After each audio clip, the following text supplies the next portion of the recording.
What's up, Beaver fam? Want to make a podcast? Spotify's got a platform that makes it super easy. It lets you distribute it everywhere and even earn money, all in one place for free. It's called Spotify for Podcasters, and you can get started at spotify.com/podcasters. Here's how it works. You can record and edit your podcast right from your phone or computer, so no matter what your setup is like, you can start creating today. Then you can distribute your podcast to Spotify and literally everywhere else podcasts are heard.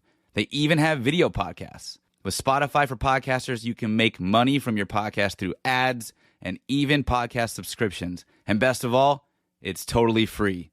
There's no catch. We've been using Spotify for Podcasters since the beginning and highly recommend you give it a try too. Download the Spotify for Podcasters app or go to spotify.com/podcasters to get started. Damn, Towns had 62 in a loss to the worst team in the league. Shut up. I don't want to talk about it. We're the worst team in the league. You're what? Frozen. You killed Terry. That is quite the Terry look. I'm going to take a screenshot of it. I'm going to make this the episode artwork. I'm back. Hey, you're back. Oh, now you're frozen again. I froze twice, so now I'm scared. All right, so let's go right into the intros. It's short bullshit. Short bullshit. Hit the start.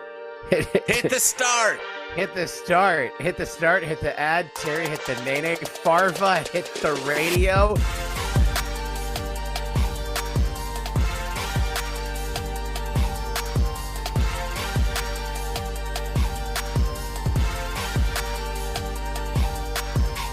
Whatever reference you want to use, there will be multiple movie references. Classic comedies, comedy of errors, comedies of fun, and opposite of errors, and Exodus errors. New Beaver. Ooh, see how I lined that shit up?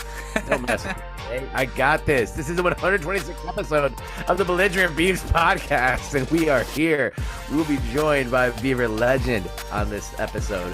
We will be toasting to current Beaver legends on this episode. We are getting excited about baseball and softball on this episode. We are cheersing to all kinds of shit and celebrating all kinds of shit. It's a very festive and fun late January episode of the Belligerent Beavs Podcast, and I am Terry Horseman, and I am joined, as I always am, by my beloved co-host in Portland, JP Bertram on the ones and twos, and up in Tacoma, Benjamin Lawrence Sebastian Wehage. He's Benny with a good quaff, and 1,000 other nicknames that will be mentioned at the end because we don't have time for them right now because we recorded this episode non-chronologically. Because we like challenges. This is like a Christopher Nolan movie. That's how it needed to be made. There's levels to this shit. There are 1,000 plot points. It's complicated. Oh, no, it's not. Because we're here. We have Oregon State men's basketball legend and current assistant athletic director of player development, Roberto Nelson, on the show tonight. Today, tomorrow, this morning, this afternoon, whenever you're fucking listening to this, in your car, on your walk, while riding your Peloton, in bed, mowing your frozen lawn. Mowing your frozen lawn for not a lot of money, Benny.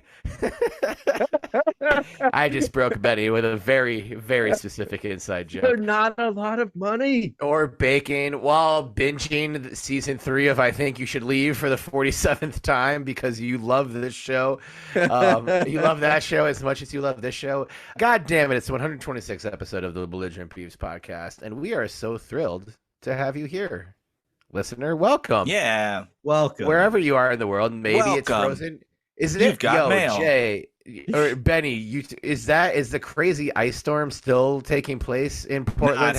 No, it feels like it though, because my heater went out last night, and the HVAC guy isn't coming until Thursday. So here's some advice, and maybe not just for you, but for any of our listeners, for and they all might the experience listeners this as well, who have a fried HVAC right now. Yeah. So it's a condensation pan, and it has a float in it. And when the float has too much water in it, it kills your HVAC because... That seems like a design flaw.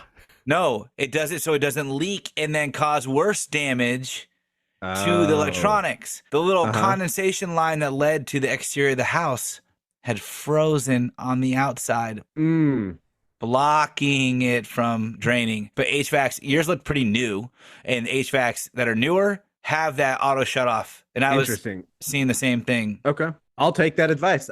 I'm going to look. Yeah. Speaking of blocking, Oregon State left tackle Joshua Gray announces he's back for another season. That's huge. Go. You should get Joshua Gray to fix your HVAC, Benny. I bet he can do it.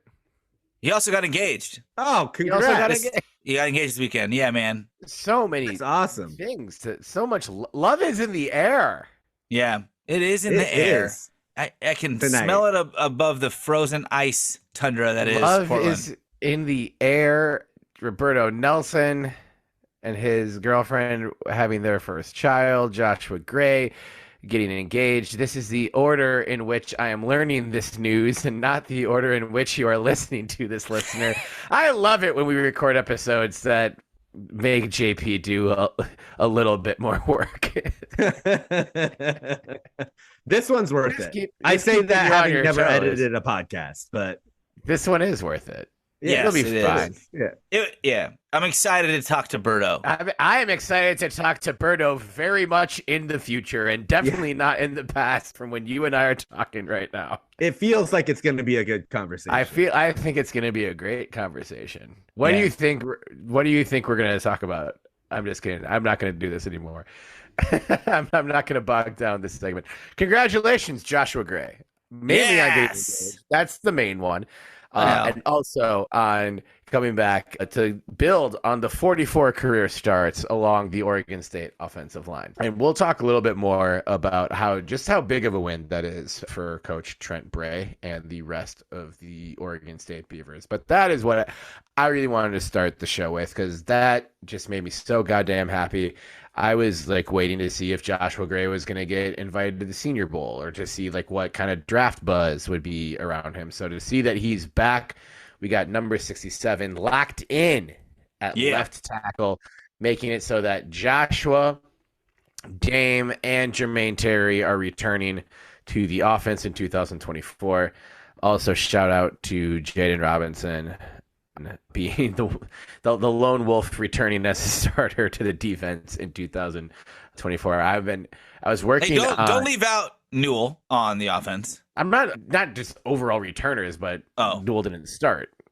Well, Isaiah Newell, who I do love, is also returning to the offense. I know, and like we said, we got return of the jam. We have return of the jam. It's like we only have 4 returning total players. I'm just talking about OSU jam. I was working on a thing, a written piece in tribute to Jaden Robinson, but now I feel like I have to have Joshua Gray included in that as well, because the sentiment is the same. 2 guys that have been in and around the program since 2018, staying for another year with Bray and to help the program as best they can, which I think really does say a lot. And two players I think all of Beaver Nation is proud to have in the foxhole with them. So, well, and I'll just say, like, I know we've talked about it, I think on the show, but certainly internally, and from other members of the Beaver fam that I've spoken with, the worry was the offensive line and having no returners come back and having the offensive line coach from last year leave. Although within the confines of this podcast, we have all the faith in the world of Kyle DeVan. But it was the area of the team where people were really nervous. And I think Joshua Gray has obviously the talent that we need coming back, but also the experience. So that is a massive, massive win for Trent Bray and the coaching staff. I call literally and figuratively the biggest recruiting win of this cycle. Yeah. So, and I think it speeds the clock up for what we expect from Kyle DeVan. And I don't think that should be overlooked either, because I think at least from our perspective, we think he's a phenomenal coach, and we're excited about what he's going to do to build on the legacy of having dominant offensive lines at Oregon State, one that he was a part of at one point. And being able to return a starter like that as a leader is it is going to like just accelerate at the speed of which his line will perform and perform well. And then he can use all that, of course, to continue to go out and recruit and bring in some great people. So it's a win everywhere. I mean, it helps the offense, it helps the coaches. I think it helps Joshua. So this is a great thing. We're happy to see him back. We're excited to see, not just happy to see him back because he benefits, the offense in any way, but like I'm excited to see him back because I think he's going to build on, a repertoire that he had already built over the last few years. So it's going to be beneficial for him and his, long playing career. Yeah. And I think we should just go ahead and finish talking about football now that we're already this far into it. And we're pretty much only talking about Joshua tonight, but he was in kind of that position too, where I don't know where he would have gotten drafted this year. And you never really know, but he was showing up in a lot of different top 200 big boards. So probably a day 3 pick. I do think a lot of NFL scouts, and this is based on shit I've read, think that he will transition to guard at the pro level. But Jim Nagy, the director of the Senior Bowl, literally pointed out that both him and several other Senior Bowl scouts have him as an NFL starting grades on him from earlier this year. So him coming back, it's not like there's always a chance that you go undrafted, and like no one ever really knows anything, and the whole NFL draft process is just smoke screen after smoke screen after smoke screen, and it's so difficult to know anything. And had he gone pro, there is a chance he would have gotten undrafted. But he's also one of those guys that, like, had he popped up in, like, late second, early third round, it wouldn't have been crazy either. And that is, like, the advent of NIL does make it advantageous to be in college and to position yourself for money in college. But, like, if you dominate on an NFL contract and then get to free agency in the NFL, like, that is the ultimate payday. Like, right. NIL they're paying maybe 2 to 3 total guys in college football and those guys aren't playing football at Oregon State. So I think this is a bet on himself. I think it's a bet on Bray. It's a bet on the program.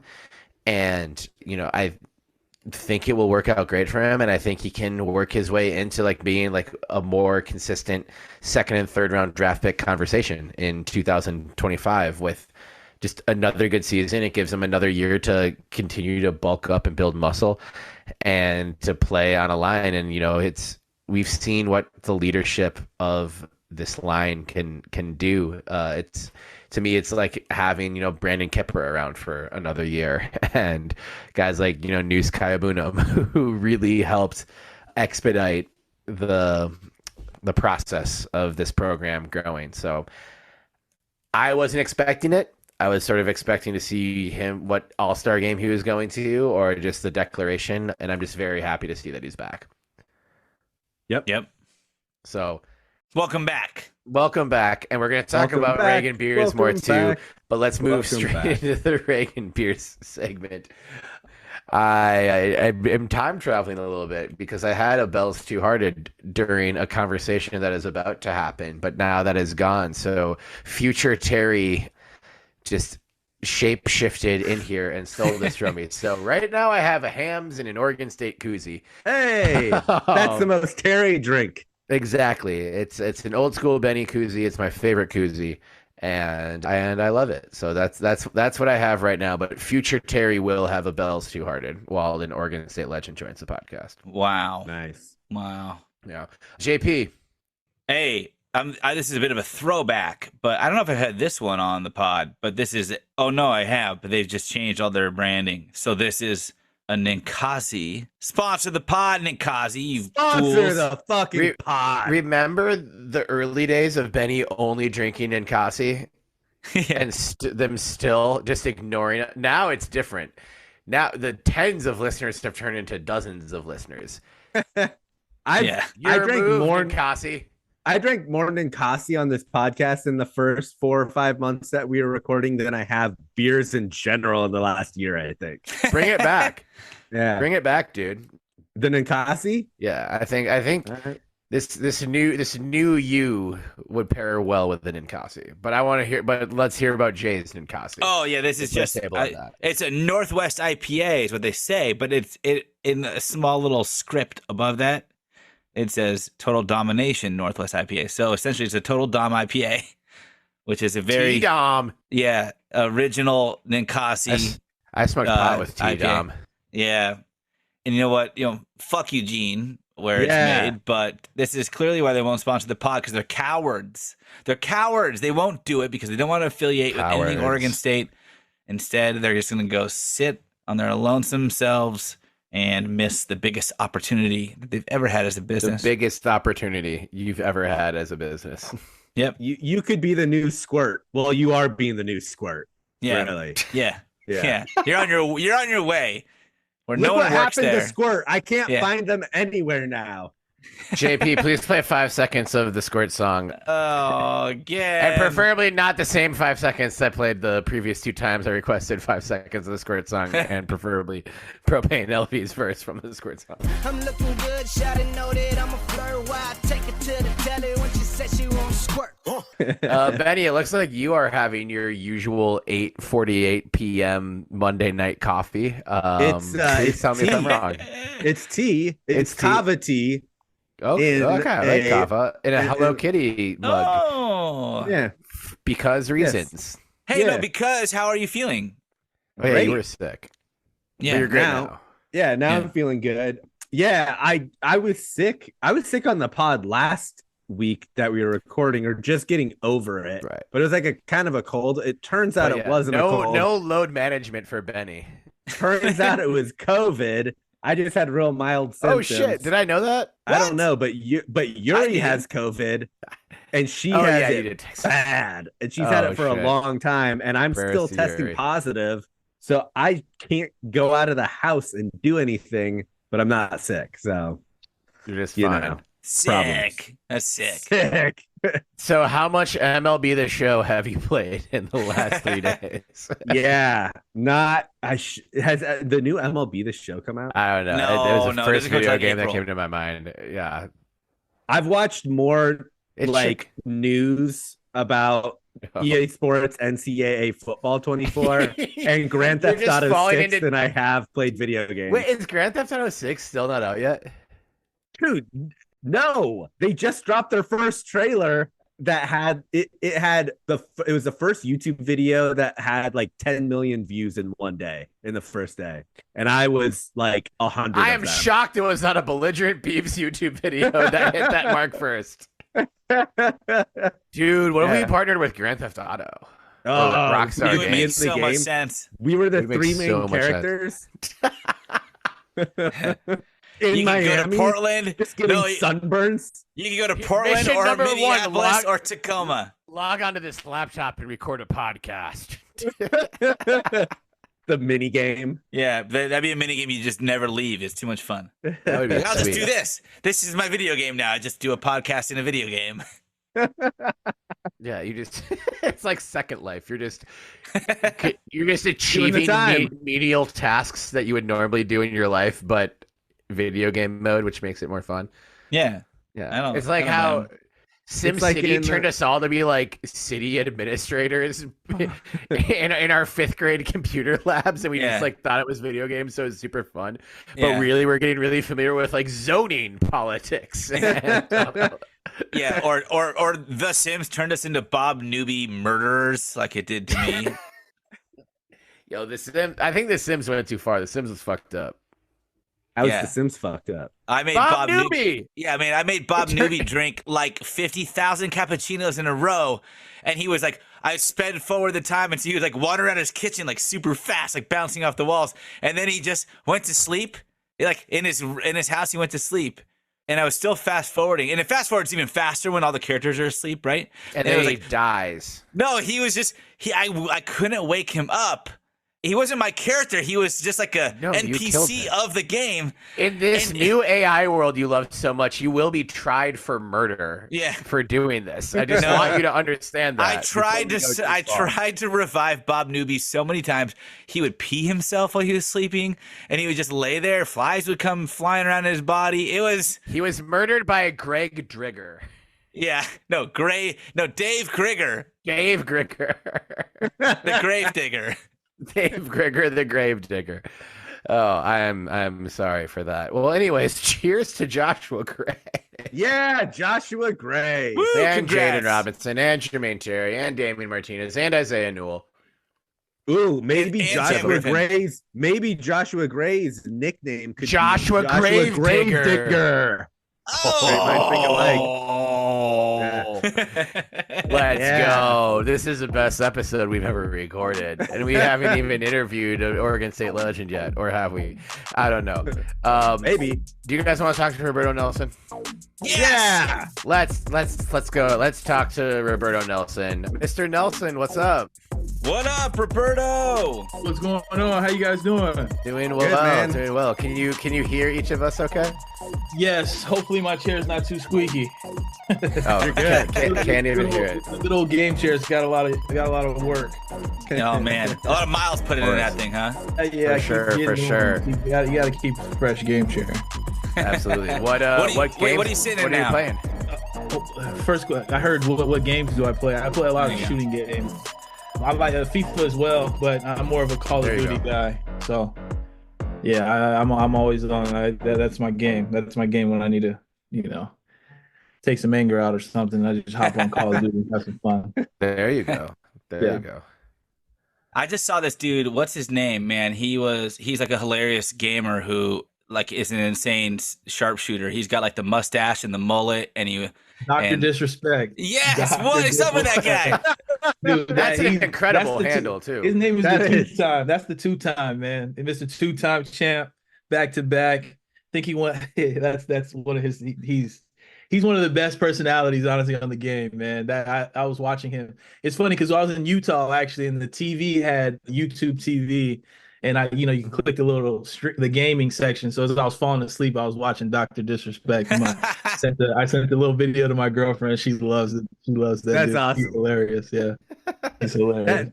That's the tab. I recently realized that there's a whole gaming tag in YouTube and have now changed my algorithm up completely for YouTube. Oh, 100. It'll change. Yeah, you'll have all of it. Yeah, it's growing. It's definitely growing. It's Oregon State has a gaming, sector of their, I don't know what it necessarily is. I think they're creating games at Oregon State, but now I know a lot of colleges now recruit kids for gaming now. Now they recruit kids to come and play games now, which sounds crazy, right? To like myself, who's a little bit older, and even my dad and stuff, like, oh, you're playing video games, get a scholarship for video games. Right.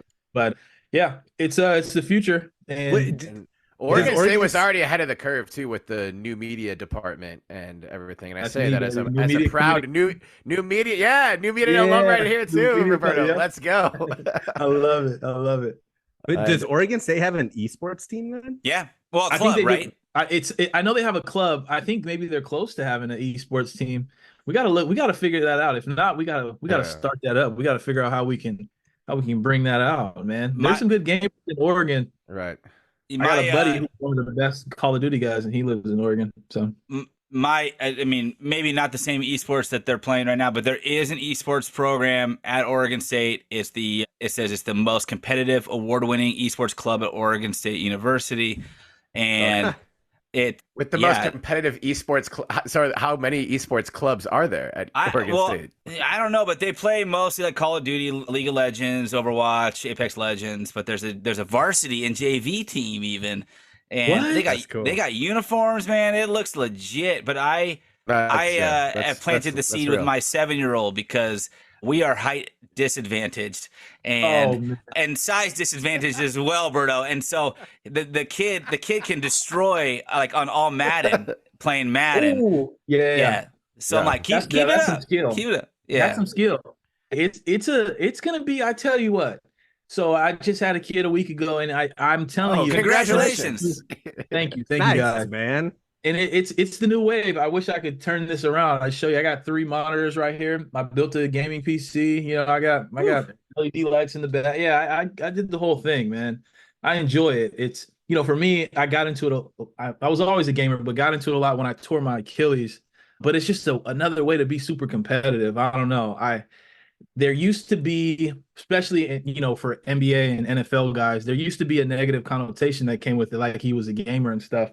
But I think now it's like, hey, I'd rather recruit a guy, bring him in who's playing video games at night with his friends rather than going out at the club with all the distractions and all the other things. So I think it's starting to change a little bit too now, and especially these guys being able to monetize on it a little bit. So.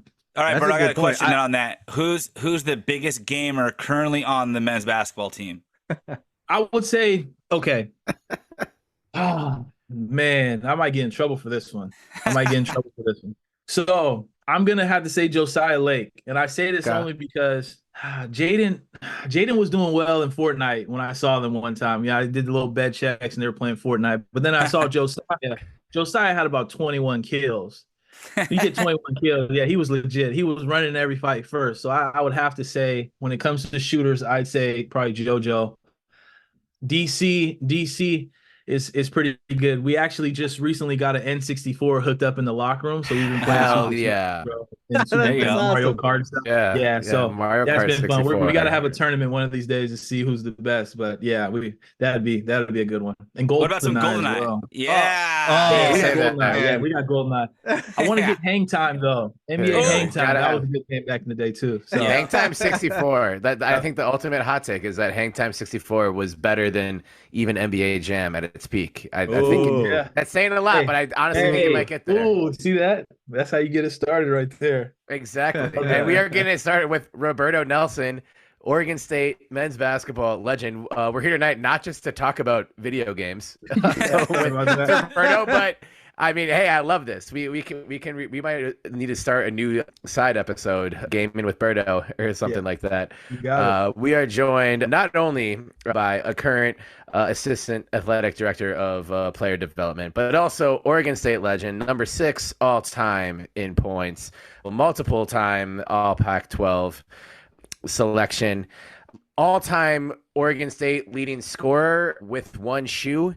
We will be asking you about the one shoe game at some point tonight, Berto. I believe the all-time Oregon State leading scorer with a sitting U.S. president sitting behind the Oregon State bench. That is another accomplishment that you have, Berto. And of course, on the staff, and came back to Oregon State in September of 2023. And also, is this baby number 1 for you guys? Are you new dad or just? I am a very new dad and a brand new dad. So let's get a round of applause. Laser noises, JP. Let's get all the post production hoopla for Berto, new dad. That's awesome. Congratulations. Congratulations, man. Thank you. Boy or Welcome girl to the club. for you guys. I appreciate it. Baby girl, a baby girl. Okay. Yeah. Girl dad, that's what's up. My girlfriend, yeah, she's the champ. She's the champ. I was just sitting there cheering on, but she's the champ. Yeah. It's wild, man. It's a wild experience, that's for sure. Oh man, you don't know what to think going into it, and you don't know what to think while you're in it, and then after you're just amazed, right? It's a beautiful thing though. It's we are all very blessed to be here. I'd tell you that for sure. Yeah. So. And mom and baby are both doing well. Oh yeah. They're babies. She's sleeping downstairs, and they're just rookie of the year. I don't know if you guys remember that baseball. Man. Rowan Gardner. Yeah. Like 90% of this podcast is us just remembering like old movies and old video games. So we already have a rookie of the year reference and a GoldenEye reference in this episode. Brickma could be one of the best characters. Absolutely. Brickma, she laughs every time because I always used to imitate him sometimes. He's perfect. Love that.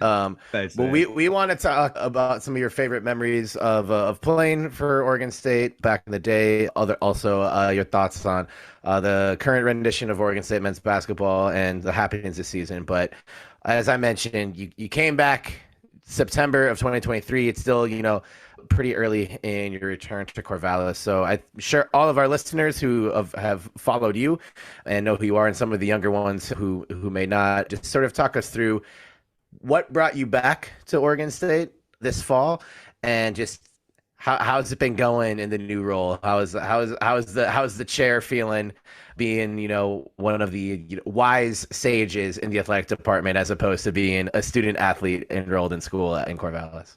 Yeah, no, it's fantastic, man. How it kind of came about was, so when I left Oregon State, our coaching staff, was let go, and new coaching staff came in, Coach Tinkle, Coach Thompson, and a few others. And, I still had really good friends. Daniel Gomez is one of my best friends, Jarmal Reed, some of those guys were still on the team. So I stayed in contact, and I would always come back. And, Coach Tinkle was always very welcoming, as well as, Coach Thompson with, allowing me to come back and use the facilities whenever I wanted. They made it seem like, even because sometimes there's that disconnect between new coach, former player, right? But that wasn't the case when it came to, Coach Tinkle and the coaching staff. They were like, hey, man, come work out with our guys, show them what you've learned, kind of thing. And as the years progressed, I would come back, and sometimes I'd do some individual workouts with some of the kids, and Coach Tinkle would, look in through his office and say, hey, man, great job, thanks. And obviously I was really good friends with Trace and, some of the other guys. So I got it in Coach Thompson's sons as well. So it was one of those things where it made sense. I was working in commercial real estate too, so it was kind of tough. I was in the middle of jobs and transactions and stuff like that. And I got the call, and I'm like, wow, get a chance to go back to Oregon State and kind of, be a mentor to some of these kids, because it was tough for me, actually, because I tore my Achilles. So my playing career stopped because I tore my Achilles 4 days before I was supposed to go back over and play.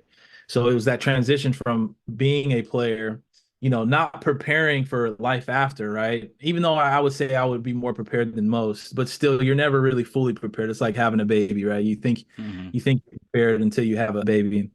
But I would say I was more geared and prepared than most. And when that happened, I kind of had to figure everything out really quick, and then worked there for about a year, and then got this call to come to Oregon State. And it's just kind of cool because you hear about that, and you always hear people talk about networking and planning for the next thing and how important that is, and young kids' development, because I think student athletes get a bad rap at, focusing so much on sports, but that's like the focal point of what they're in at the current time. Like it only makes sense to get better each day if your mind's consistently thinking and being, exhausted on this one thing, right? Because there's so many other talents out there. There's so many other things. So, like I said, I think they get a bad rap, but trying to find the time to network was just something that I did a little bit. I didn't do as much as maybe I should have, but I did just enough to keep those relationships. And when the opportunity presented itself, I was very fortunate, and it felt really good to be back. I'll tell you that. Berto, are you relocated to to Corvallis now? No, I still live in Portland, so I drive every day. Man. Day, man. Yeah, every day. So man, it's funny. The gas station off 34, the Chevron. People know me now. They're like, I have the app on my phone, so it's easy. You get the app, you can save a bunch of money on gas and stuff like that. So I pull up, and they see me, and they give me this salute, like, "Hey, all right, I know you don't need your gas pump," kind of thing. And even Tony, the guy at A&W, Tony and Bridget, I think is her name. Yeah, sometimes. Hey, shout out Tony and Bridget. Yeah, man. Yeah, for sure. So no, man, I drive every day. Yeah, I still got my Lincoln's still holding up, so I'm hoping it holds up longer. Nice. Yeah. With Matthew McConaughey, got the Lincoln. Yeah, let's go. So we'll see how that goes. So, Berto, going back to your time at Oregon State, it was sort of an interesting time because Oregon State had really struggled in basketball for a while until you came, and you helped jumpstart the program. So, what was that experience like, being part of that rebuild, and maybe share with us some of your favorite memories as a player at Oregon State? Well, like I think, a big part of the success of the team was coaching and the players. I was fortunate to be a part of the team and be a part of guys. I mean, we have, to think about it now, we probably had about 8 or 9 guys who played professionally after college, right? So we had a really, really good basketball team, and I was fortunate to be one of the leaders on that team. But yeah, I mean, it just some of the memories, it's tough. There's a lot of them. From freshman year coming in, I came in with one of my best friends, Joe Burton, Oh and yeah. yeah, that's my guy. That's my Love guy. it, Joe. Oh, that's my guy. He just sent me some funny Instagram stuff not too long ago, but he's still playing. But yeah, coming in with him was super cool. Obviously, we played Compton Magic and stuff together, and we're both a big part of the reason why we both joined. And just those early morning, because we used to practice at 4:30 in the morning. People don't know that every day. Yeah. 4:30 in the morning. So you had to be on the court at 4:15. And the only day I was late I think it was a second day of practice. We had weights early in the morning. And oh gosh. So after that, I never could sleep right. I still don't sleep right. I still wake up in the middle of the night sometimes, having some PTSD of that. Yeah, stressing about missing practice. Yeah, but no, man, it's the camaraderie of the guys, right? That time in college I tell these kids, man, like is crappy as you may feel sometimes, as bad as things may go, like this is a roller coaster. It goes up, it goes down. But this is going to be the best time of your life, man. College is such a fun time. You got so many different people, so many different personalities, at your fingertips. You can go to the dorms here. You got your buddies here. You got your buddies on the team. You got people on the other teams, and you got a coaching staff that supports you. So this is going to be one of the best times in your life. So, you really got to take advantage of it. But yeah, it's hard to trump, I guess, playing in front of the president a bunch of times and going to the White House. Yeah. Before that game took place, and I want to ask about that game that you guys had a great win against Maryland at Maryland with Barack. We can call him that now that he's not the sitting president. right behind you guys. But last regular season game of your freshman year, what I still think is a freshman scoring record, or maybe it was the most points by a freshman since GP. Yeah. But 34 points against the Sun Devils in Tempe. And you had been playing a lot as a freshman and had some nice games, filling it up from three, getting 15 points here, 14 points there. But like, do you remember much about that game where you just exploded with a 34 spot as a true freshman, and just like kind of what was working for you that night, if you can still remember it all these years later? Well, I remember clearly. I almost passed out because I was so tired. We had an incident happen with the team where the disciplinary thing that coach was holding, and fortunately I was one of the people that didn't get a chance, that wasn't on that list. And we played 6 players that game, and I think I was the first. Really? I played full game. Yeah, so I had no choice to just go and play. Yeah. According to Basketball Reference, you did play every single minute. I'm now seeing the 40 minutes played here. Oh yeah, I've never wanted the media timeouts that bad. Looking at the time, we got a couple seconds. But no, like I said, I had great teammates, man. I think that game it was Joe Burton, Amari Johnson, Kevin McShane. Oh, my buddy Daniel Jones, who was a walk-on. That's my guy. That was I mean, we still had a good group of guys, and we were all buddies, so we just knew how to gel together. And we didn't win that game, but we got really close to winning. But yeah, it was just fun. It was one of those games where you're just playing without thinking, And sometimes the ball goes in. I got lucky, You played 40. Omari played 40. Kevin McShane played 40. Joe played 39, and Angus Brandt played 35, and Daniel Jones, martyr, provided 6 off the bench. Oh yeah, that's a big lineup, by the way. That's a huge lineup. That's a pretty big lineup. Yeah, absolutely. That's a monstrous lineup. I think Daniel Jones is 7'1", Joe's like 6'8", Angus is 6'10", 6'11", Amari's 6'9", Kevin McShane's 6'10". Yeah, that's a crazy lineup there. That's a crazy lineup. Yeah, you're playing like the 1, the 2, and the 3 in that lineup. I was moving around a lot. I was moving around.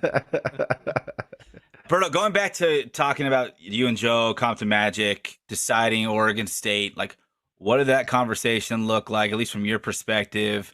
What led to Oregon State and Corvallis being the place for you and Joe? Like, what was it about the recruitment process or your visits? What was it? Well, so it's actually crazy. So I was committed to Ohio State, so a different OSU. I didn't actually get recruited by Oregon State. I never received a letter Never spoke with the coaches.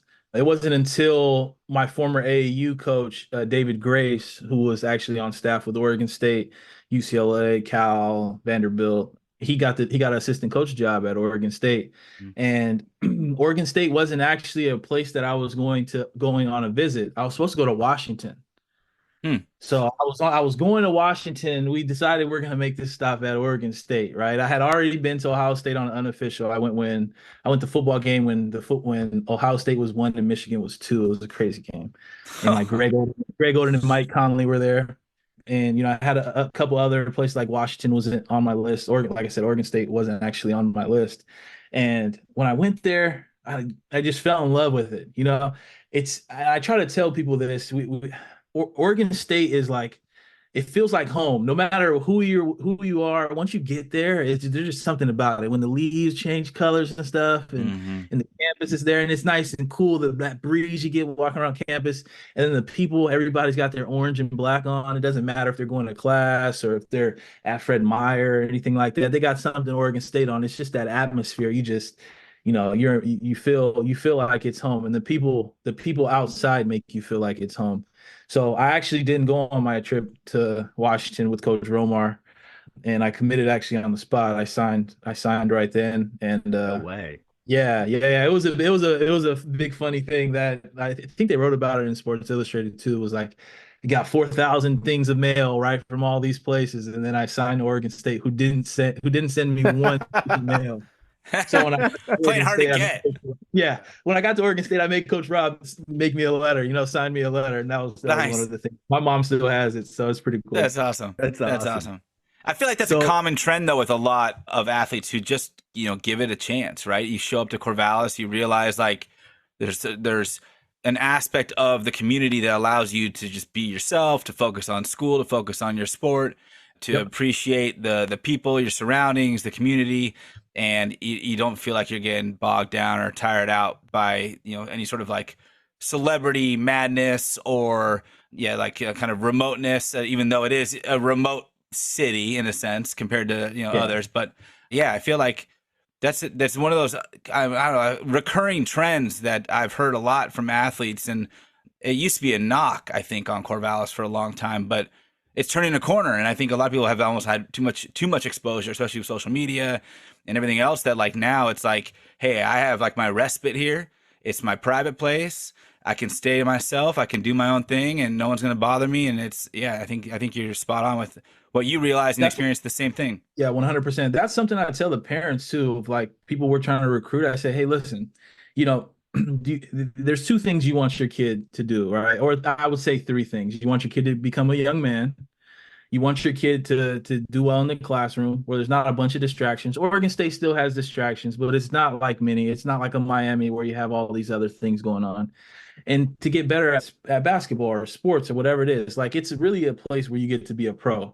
Like for basketball, we got that practice facility. You can come in, turn the music on all night. It doesn't matter what's happening outside. It's still beautiful out there. It could be snow, rain, whatever the case. Those windows. Those windows are no joke, man. So, I mean, if you want to get better, then Oregon State's a really good, you know, place to be. We have a good coaching staff too. So I think, you know, that plays a good part in it as well. Yep. That's absolutely awesome.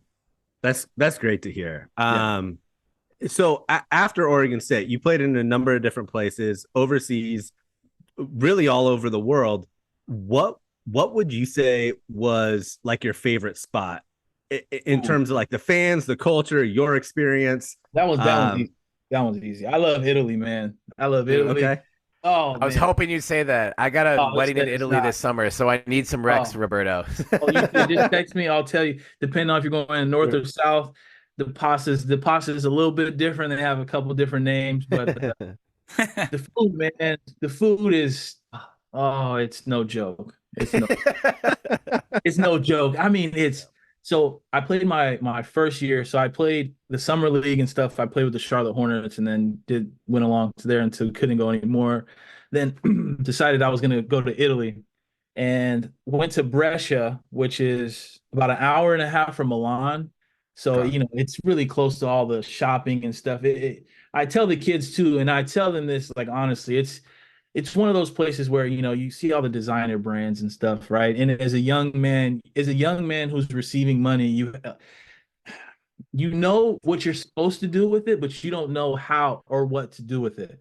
And even somebody, like I said, like myself, who knew it and did it, like I think I spent more money than I should, but it was a great learning process for me because after that, that was something that I always had in my mind. Like I don't wear Balenciaga. Like I don't like that's not Yeah. a thing, right? I was gonna ask if you went straight to like the Dolce and Gabbana store. Oh yeah, Like, oh yeah. My girlfriend was coming up. I take her to go get a nice bag. I think I only did it once because she's not high maintenance at all. I think she still has it, but yeah, I only did that once with her. Actually, we're in Paris for that. Yeah, but yeah, I take her to the store and stuff, and it's so crazy, and it's but it was a good experience for me. Like I said, I loved Italy. My first year was in Brescia, which is an hour and a half from Milan, and then the second year I played in Trieste, which is on the border of Slovenia, which is it was really Cool. really nice.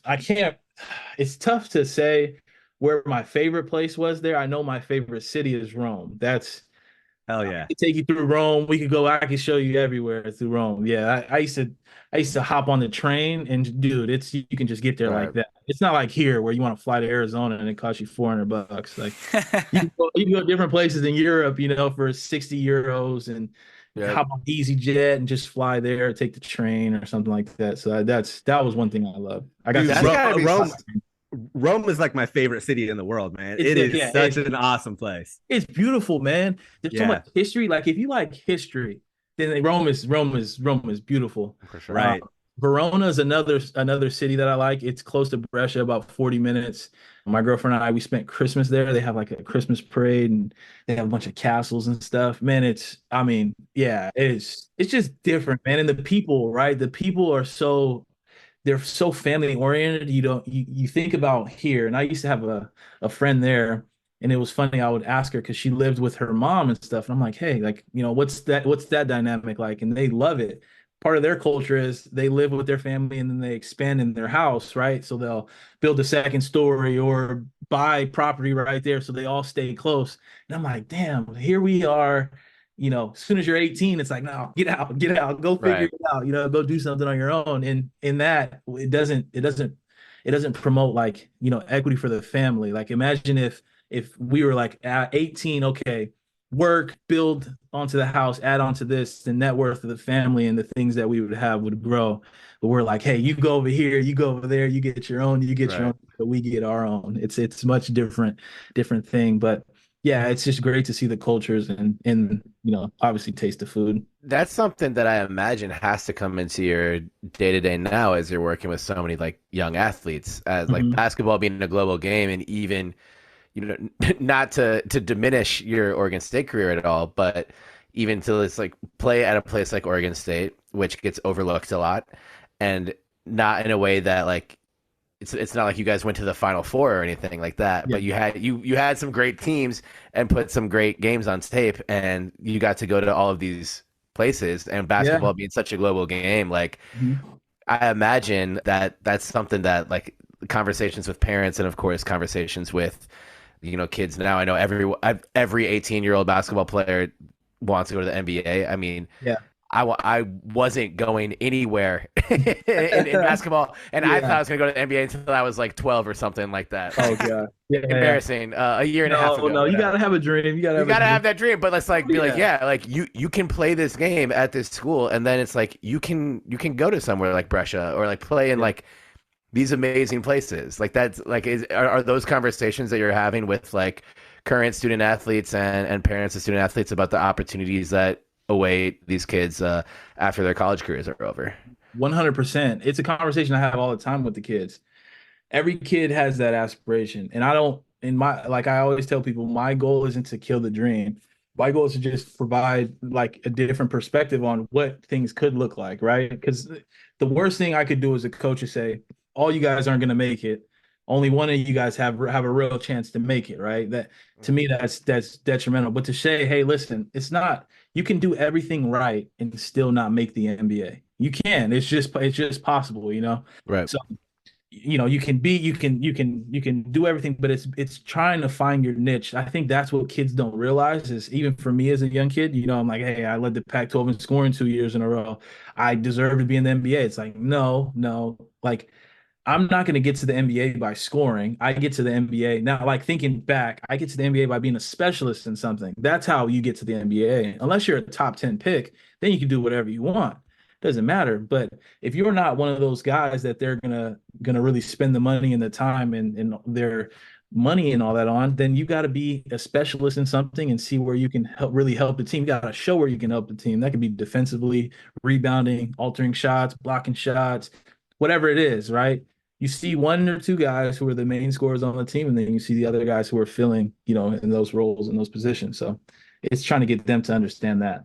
What about swapping stories with some of the guys? I mean, they were out in Italy 2 years ago. So are you sharing notes with Jordan or Michael? Like what's happening with the conversations around Europe with those guys? Man, I wish I had a chance to go with them, and I was with the team then, because I still have so many friends and stuff out there, and they could have told stories about playing. Could probably played some of my old teams and stuff like that, and old teammates. But no, I mean, it's just letting them know. And I think since I started playing, and now with social media, they have so much more access to these guys playing overseas that it's much more attractive than it was when I was playing.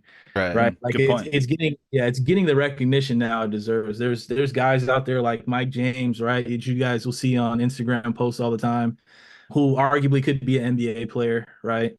And you're seeing all these EuroLeague guys and former NBA guys playing overseas and stuff now. So it's getting more recognition with the growth of social media. Well, a follow-up question on that is like, at what point with playing overseas is like the work-life balance, better about like playing overseas versus being, buried in a bench in the NBA? I mean, obviously, like if you like playing and you want to get out there and you want to get a ton of action, like that's the way to go if you're going to be, the 12th man on a team. But does it increase a little bit along the bench versus like for some guys where they're like, hey, I still don't even want to be the eighth guy. I want to be out there being one or two, living overseas, having a good time, experiencing some new cultures and new places. Is that like a growing trend? I would say, so I think with that, it's maybe flopped a little bit with the amount of money the NBA guys on the bench are getting now, right? So these people are getting astronomical amounts on the bench now, which wasn't necessarily the case until we've had those collective bargaining things, in the league just skyrocket. So I would say, depending on some guys, maybe they'd want to be on the bench, but it depends. It's all about where you're playing overseas and, what track record they have, what kind of fans they have. I think it's more fun to play overseas than maybe in the NBA, just because, dude, the fan, like if you pull up like Panathinaikos Greece game, right. Like if you watch those fans play, I played in Bologna, which they're like crazy fans. Everybody's smoking. There's like a big ring of smoke around there, and it's like a dome. Everybody's screaming at the same time, jumping up. The baskets are shaking, and they're all just screaming at you, saying all these bad words in the different, And then the game winner against them. Oh man, it was like there's no better feeling. They hadn't lost in 3 years straight, and I remember doing that, and that was like to me, it was a stupid little layup, like an easy layup. I got lucky, the luckiest shot ever. But like to be in an environment like that where you wouldn't ever get that in the NBA, it's just so much fun, man. It's so much fun. You see these guys in EuroLeague and these teams they have to play. Oh man, it's scary. They're lighting fireworks in the middle of games. I've seen clips of that where they're just like flares up in the rafters. Yeah, imagine you're shooting a free throw, and you shoot a big old stick of dynamite up, and it's just blowing up everywhere. Hey, we gotta get Sarah O'Connell doing that at Gil. I was saying, let's bring this to Gil. Yeah, that's what I wish. Let's be the innovators on this. Flamethrowers right up above the free throw line, just coming down on the opponents. There should be fireworks in the backboard. And I'll somehow get in trouble for that. So yeah, we got. Sarah, this is our fault. Please do not blame Roberto. Yeah. This is the disclaimer.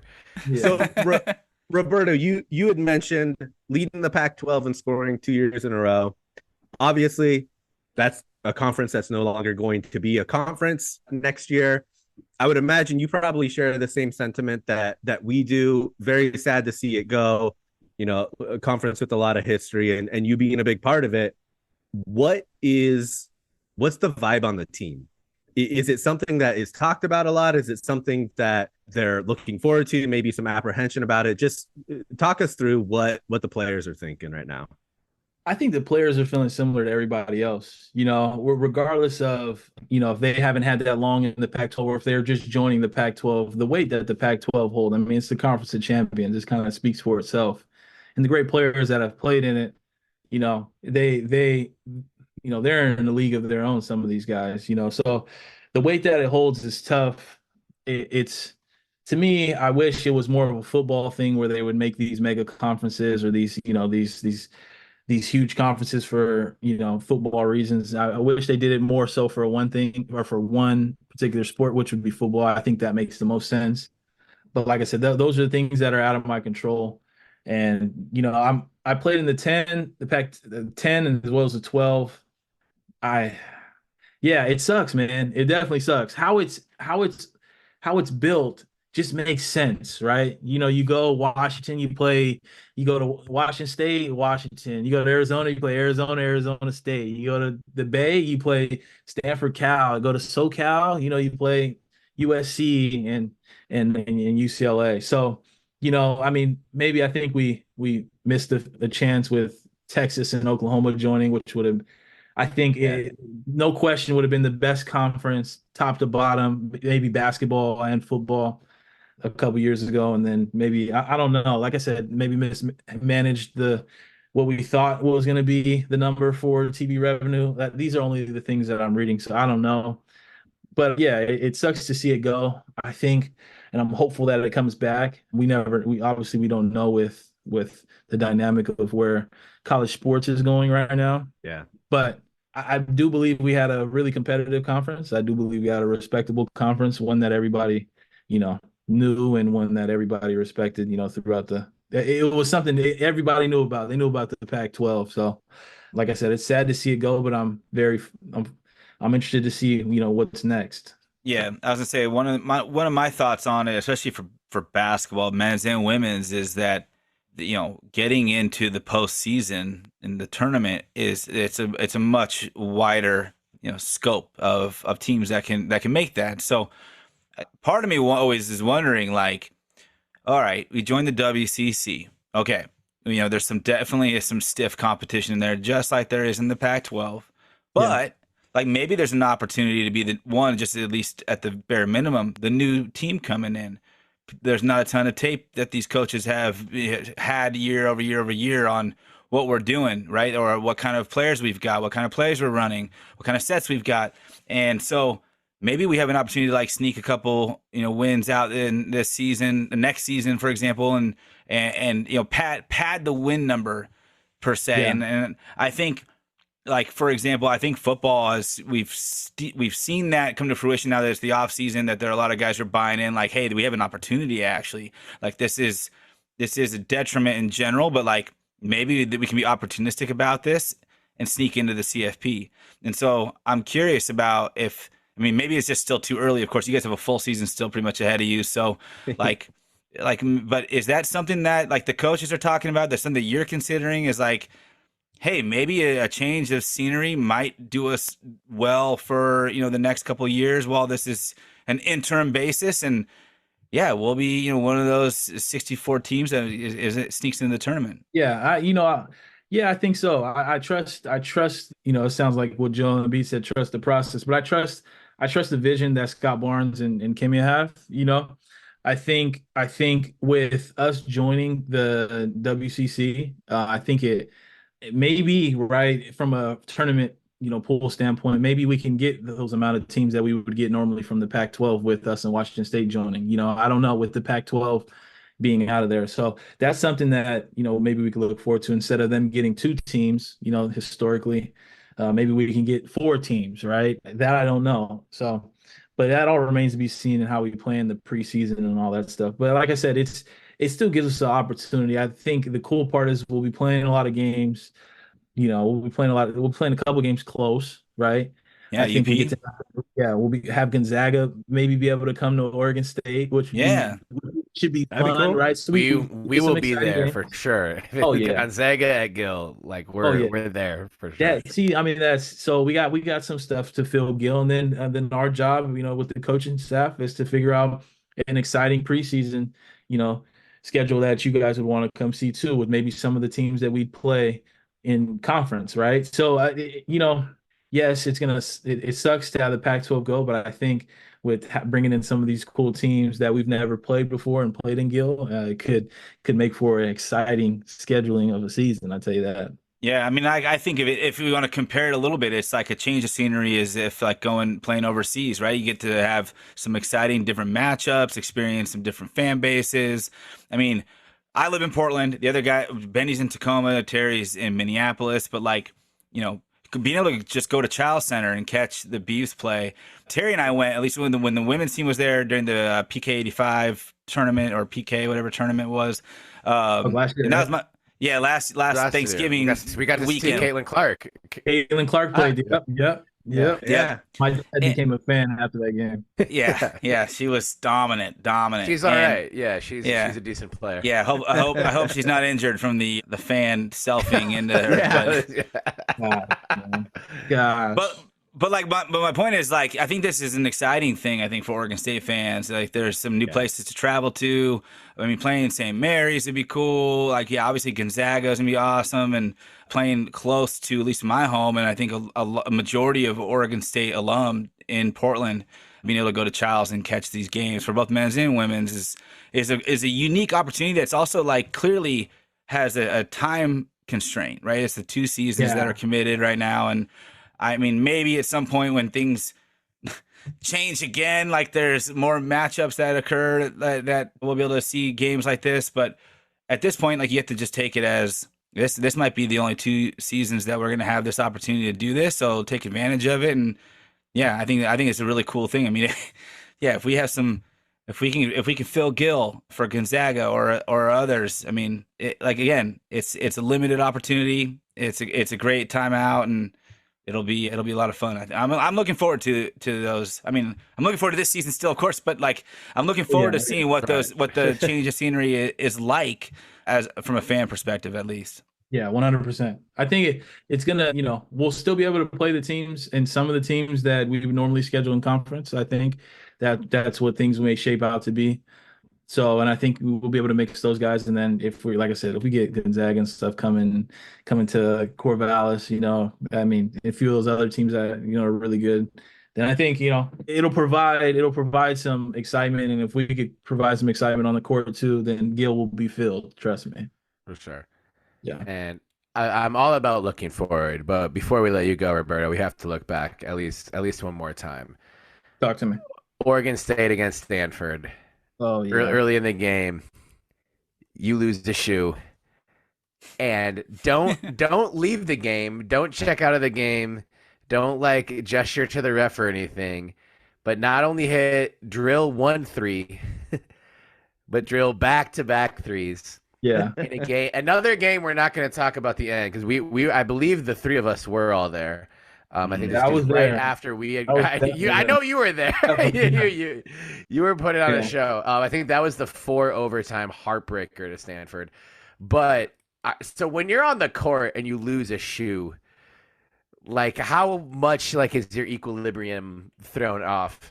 And then because I don't think most people truly understand running up and down the court with having traction on your foot that you're used to, and then all of a sudden, all of that traction going away, and also being shorter on one side, and losing like half an inch to an inch or whatever it is, but also drill just what's going through your mind in that minute and a half to 2 minutes, and did you think about playing on one shoe again after that, given how hot you were from 3 without your left? I believe it was your right shoe, your left shoe. Yeah. I believe it was your left. Yeah. Well, to answer your last question, absolutely not. I did not ever think about playing without a shoe again. I would say that, this is the best way I could explain it. Since we just had an ice storm here in the Pacific Northwest, imagine that sheet of ice over, the asphalt, and you're trying to walk on it. That's how slippery it is. Because I'm a sweaty guy too already. So my left foot's a little slippery, but I got the traction on the right. I was just surprised that they didn't stop the play, and Jared Cunningham threw it to me in transition. So of course I gotta shoot it, right? I gotta shoot. I made the first one and got lucky, and then I got lucky again with the second one. So was the second one like a heat check? Were you like, can I do this again with one shoe? Yeah. Sometimes sometimes it's just you gotta let it go. Sometimes you just gotta, and I let it go. I wish I didn't have my shoe at the end of the game because I missed a shot at the end of the game that would have sealed it. Actually, I still remember it was on the right side corner in the corner. God, I was there all night after that. I was so mad, but that was a fun game, man. 4 overtimes in Stanford. Yeah, those are some of my guys on that team too. That was a fantastic team. They were well coached. They had like 2 or 3 NBA guys on that team as well too. So Stanford was always tough to play, but yeah, I don't ever foresee myself shooting or playing without it. Thank you. I rewatched that whole sequence as we are getting ready to have you on the show. Like, where did your shoe even go? I couldn't find it. The trainer grabbed it? Okay, yeah. My coach always used to make fun of me after. He was like, well, good thing you're not super athletic, because you didn't have to worry about jumping much. So I was like, yeah, that's a good one. I was like, yeah, that's actually true, coach. If I was athletic like Jared or something, man, I would have definitely real close to the ground, just barely jumping. I'm like an old man. I got the old man game. There would have been a full timeout for Jared. Oh yeah, we would have definitely. The ref would have called the timeout for sure. The refs would have wiped the floor just to make sure there was nothing slippery after having one shoe off. 100%. Though imagine an alternate universe. Jared Cunningham kisses the sky and just does it with one shoe on. Yeah. It was that'd have been so cool. It was already cool. I was showing the guys his dunks, man. Like that dude was. First, it helps having Joe, right? Who's just the best passer I've ever played with, ever. Yeah. Like from kids to professional. And then he's just a freak. He's a freak athlete, man. He had a different type of fast twitch muscles. So. How would you compare Dex's dunk the other night against Stanford with Jared's? That was insane. That one was insane because he got 2 steps. I tell you what, man, Dexter, that dude has some crazy. He has sneaky bounce. I always get him in practice if he doesn't dunk in a day or two. I'm like, hey man, can you actually dunk? Do you still know how to dunk? I'll come up to him like, come on. All right, I'll get you. Gosh, that's a tough one. So am I comparing it to the Kiss is the Sky? That one, that's probably one of the best dunks I've seen. Because he went up over Brandon Ashley, I think, and another guy. It was like 3 Arizona guys, right? And he just went up over. That's right, it was Arizona. And then on the fall, he slid 30 feet into the bench, too. Under Kevin McShane's legs. I think he was under Kevin McShane. He had to pull his shorts up. And the cool thing about both those dunks is it was on the Oregon State bench side. So you got to see the reaction. And the reaction with Dexter's dunk, man, that was incredible. I went crazy, man. I think, that kid... you're going to see some more dunks like that. He's been working hard. He was in the gym working really hard this morning too. So you're going to see some more stuff like that from Dexter O'Connell. I can tell you that. So Eric Cano. Can't wait. Eric Cano. Love Eric Cano. Yeah. New t-shirt idea, Jay. I know. Hey, yeah. Maybe we'll put something in the merch store. That's right. We got to get that going. Cool. Yep. For sure. And I guess that goes in perfectly to, and we've had you longer than intended, Roberto, so we got to let you go sometime soon. Although you're welcome back anytime if you want. Man, I appreciate it. You guys have me on whenever you want. Talk about games and video games and old dunks and all that kind of thing. But you got it. Obviously, we were hoping to have you on following a little bit more of a victorious weekend. Yes. But for the Oregon State fans, obviously we have some of the best fans in the world who have been following this team and will support the team through thick and thin. For those who are, maybe like waffling a little bit, we talked about O'Connell's dunk. Jordan Pope is obviously a player that we would love to nerd out about any day of the week. We love his game. But just from your seat, being up close and personal with the team, even though we're coming off of a difficult weekend, we've come off of difficult weekends like this before. Yeah. What are some more like reasons for Oregon State men's basketball fans to have hope, or what are some hope to hold on to for the rest of this season, and then we alluded to future seasons and future opportunities as well. But just what are, from where you're sitting, being in practice, and getting to have those moments with Dex or whoever else it might be, like what are some things that you about this team that you are really bullish on for the future? Yeah, well, here's the thing. I mean, we came out. That's a tough. First off, that's the hardest road trip, I'd say, in the Pac-12. It always has been. Utah's always tough, and Colorado, they're both tough, and they're both at elevations, and no excuses on our travel and stuff. We had a really tough trip getting there, but it's tough. And I think with basketball, sometimes you get in a rut, and I think I think we're in a little bit of a rut. We hadn't had the practices that we need, and coach is doing a fantastic job of getting their minds right and getting their minds prepped and ready for the next season. And we had a fantastic practice today. I mean, coach drew up a game plan for practice this morning that got these guys fired up, energized. And we pushed kind of the reset button on that last trip and said, hey, listen, that doesn't happen anymore. And the good thing is, you're not seeing a team, right, that's giving up, that's sitting there pouting, that's hanging their head.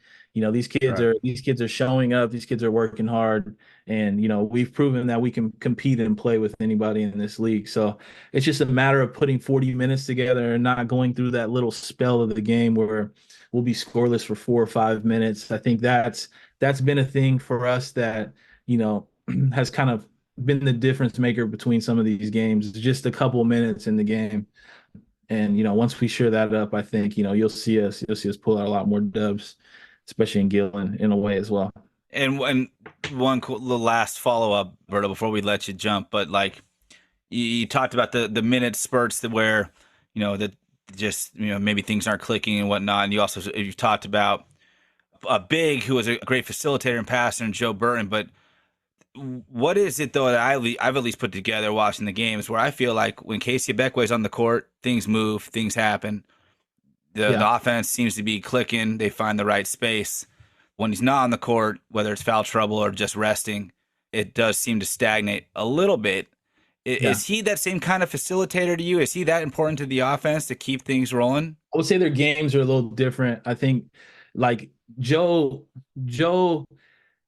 I'm telling you, like, Joe is an elite passer. It doesn't matter what position you put him at. He's the best passer. If he's the point guard, if whatever he is. So I think Casey has glimpse of being able to pass, but I think that's been something that's been Joe's DNA for a while. Now, as it pertains to throwing it down and being in the post, Casey at Beckway is unstoppable, man. That dude's a force. He's a force. And when he plays well, we play well. And it's just, this is his sophomore year. And it's just trying to get that confidence in him, right?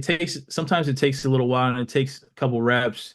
And granted, we played some of the biggest and best big man in the league. Some of those dudes. He played well against Bona. He played well against USC. But like Lampkin is a beast. So I think we have trouble with that. And we played some freshmen.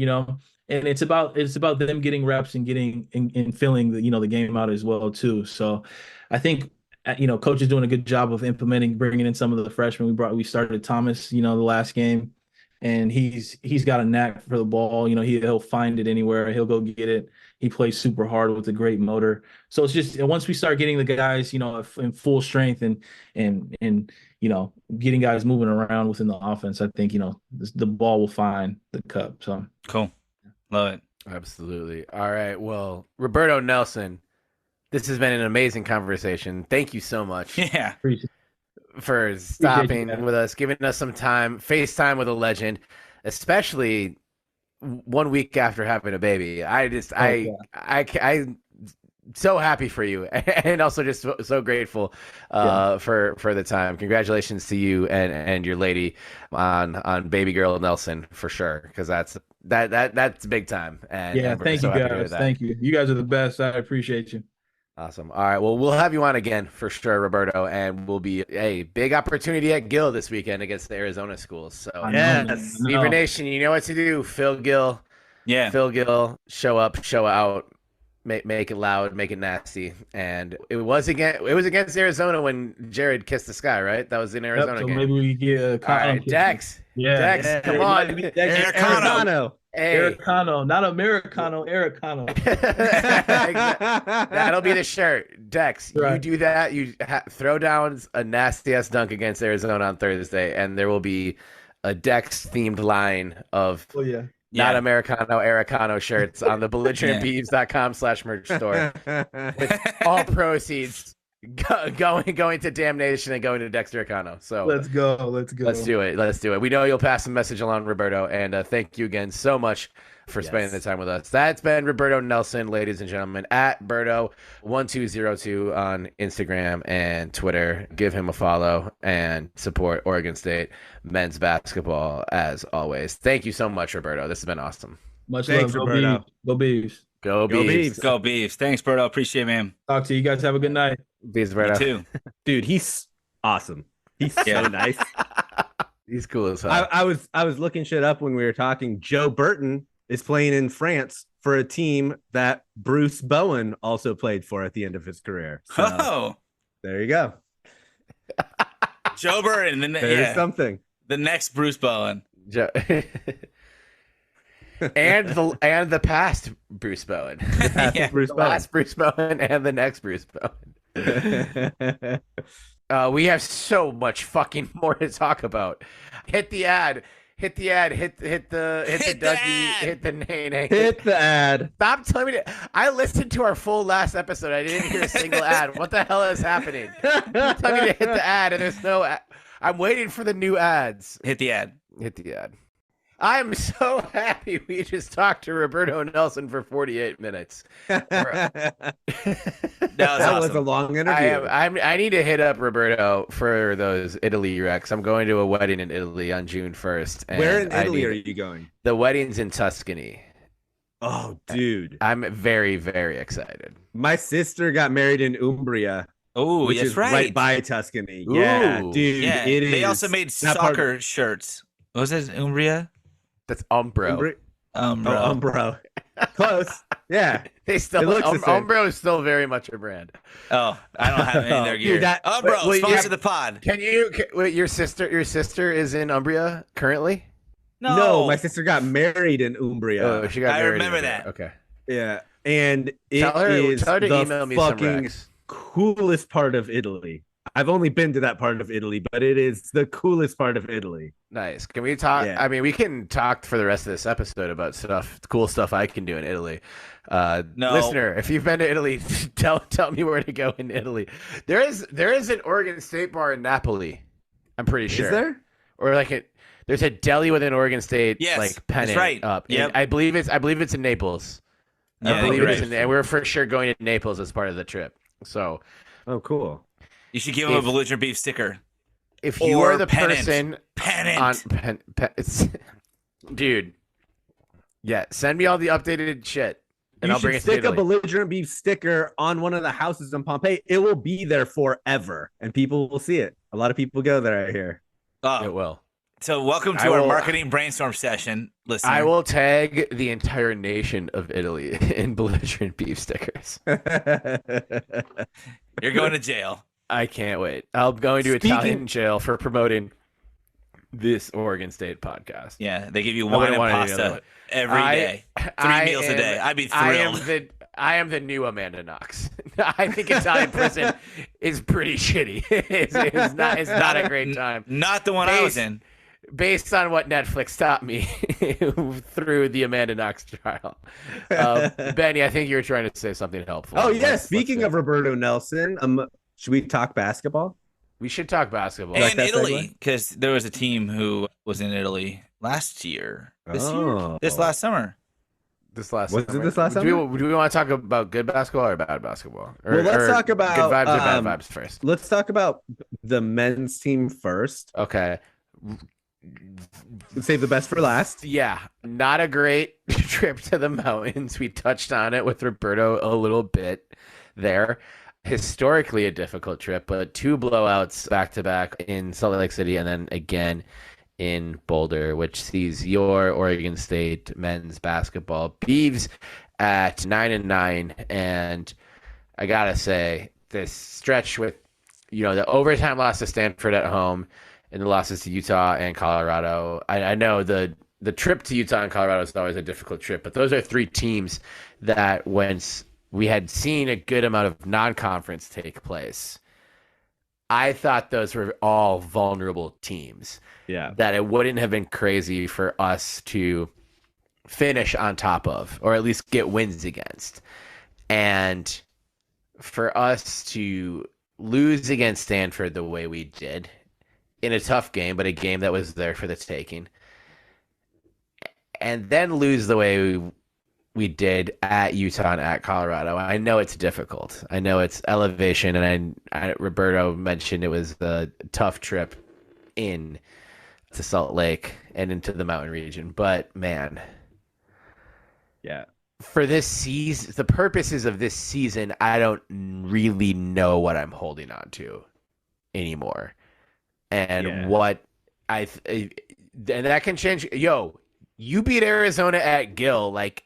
Not only me, but droves of Beaver fans are back in. So the opportunities are still there. And it's college basketball. Like, that shit happens. But I was really looking for something in this weekend with men's basketball, and I don't think we even came close to being in the neighborhood of that something. Yeah. I agree. I would say that this weekend was a massive disappointment.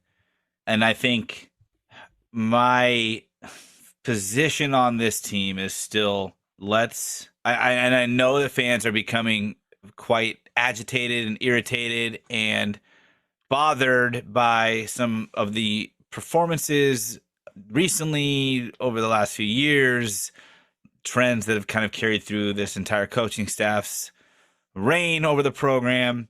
And I totally get them, and I also agree that there's something to them, and it might not be great, but I think where there's an area that is a challenge, you just have to find the areas that you excel and step further on them. If you can't change the areas that you are struggling, and right now this team is clearly struggling on the road, and has been. This is a new revelation. Like I'm not pointing out something that no one else knows. But what I'm hoping for is to see, like, can we still win the games at home? Can we still win the games that we should at home? Can we still upset some teams at home? Because if we do that, that still makes a decent season. And not just the wins and losses, which are important, and they're also feeling more vital this day and age because of how much wins drives interest drives viewership drives revenue, blah blah blah. I want to see these guys develop. I have said multiple times on this show that this is a young team. The women's team's a young team, the men's team's a young team, and as somebody who always had a lot of faith in young teams, and look, some of them, most of them, almost all of them didn't pan out with the Warriors, but I always wanted, Ike Diagu to become a star, and I was determined to watch him into stardom and cheer him on to stardom. And I feel that way about this team as well, but not in the same way of saying like it's phony hopefulness. It's truthful. There are guys on this team that could be stars in the Pac-12 if it still existed, in the WCC, in college basketball.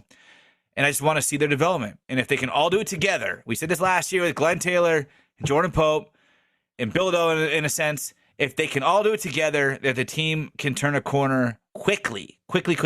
And maybe not this year, maybe not in a time that is reasonable for fixing anything that needs fixing, but in the future, in the near future. And so, yeah, I'm disappointed with this weekend's performances more than the losses, because I think I expected the losses in a way, which is sad to admit, but I also didn't see enough not enough for a victory, but enough for development or players just improving, and that's just doubling down the disappointment. And yeah, I agree with everything you guys said. I think weekends like this, always get me to start contemplating about the following year, because I think Terry, it was your point that it's hard to see where the spark's going to come from at this point.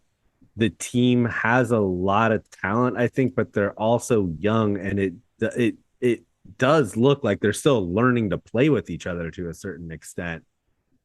I do want to infuse a little bit of hope with the Beaver fam in this, though. We talked about it a little bit with Roberto about the move to the West Coast Conference. And I think Oregon State needs just a spark of something new. I think basketball, unlike football, you can actually thrive in like a mid-major conference if you play it right. Oregon State's going to have a lot more NIL money to throw at players than some of these schools in the West Coast Conference. So you're almost flipped on the other end of what you've been dealing with for since we were Oregon State fans, right? And so if Coach Tinkle and the staff play this right, I do think that they can hit the reset button. They can make these next 2 years following this one really special and build sort of a new culture at Oregon State. Because right now, other than that trip to the Elite Eight, that magical trip to the Elite Eight, it feels like we're the doormat of the Pac-12, and I think we need a change. I know I see people out there saying they want this change or that change, but I do think a conference change is really going to help. It's biggest for men's basketball. Like, it makes the most sense for men's basketball, and you unfortunately can't go a la carte conference affiliation for all of your sports. Yeah. Maybe there's a different universe where that's happening and that makes sense. But I do think that it'll be something of a change of scenery, and with good opportunities, still playing quality opponents. I just hope we don't lose guys like Pope. And there's no way we can even really we don't have any sources telling us who we might lose after this season or not. Yeah. So there's still a lot of basketball to be played in 2024 before the curtain officially closes on this season. And I don't know, I just think I think we haven't been fully accused is such an ugly word, but it has been brought up that we tend to maybe be homers on this podcast. They're just guys who drink a lot of orange Kool-Aid. And to that I say Kool-Aid's fucking delicious. So why aren't you drinking more Kool-Aid? Yeah, and orange is cool. And orange is the best flavor. It is the best flavor. And really, I think it's just I'm interested in what strategic moves actually exist in the plane of reality for Oregon State men's basketball right now. If you want to hire Tinkle, I'm not going to sit here and try and talk you out of that. That's where you're at. I don't think the university can afford that, and I don't think the university should do that, given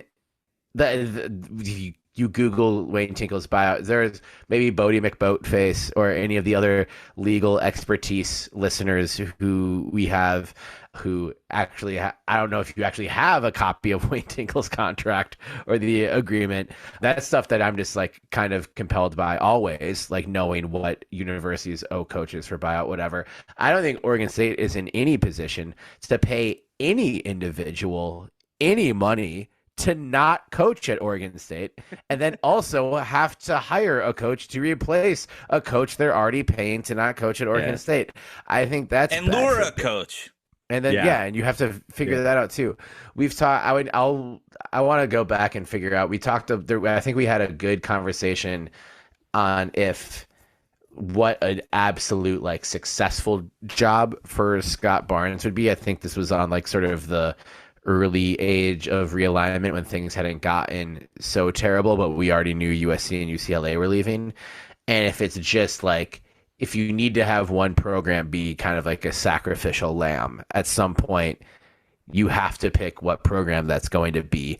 And maybe that's just men's basketball for Oregon State. And that's just the way the chips have fallen.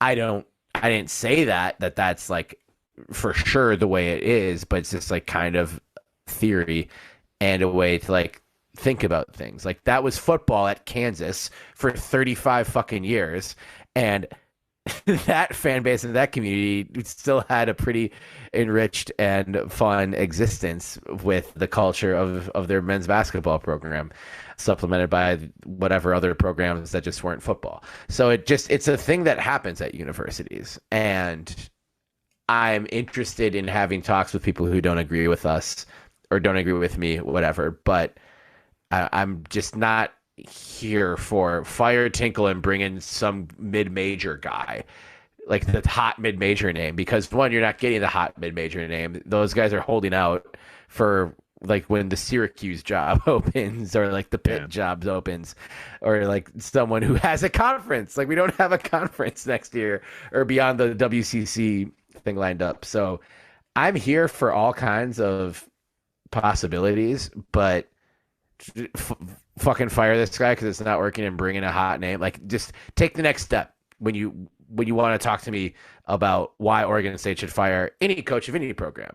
I'm here to hear you. I want to hear you out, but like, I want to hear something beyond just fire the fucking guy. Yeah, it's not like, working.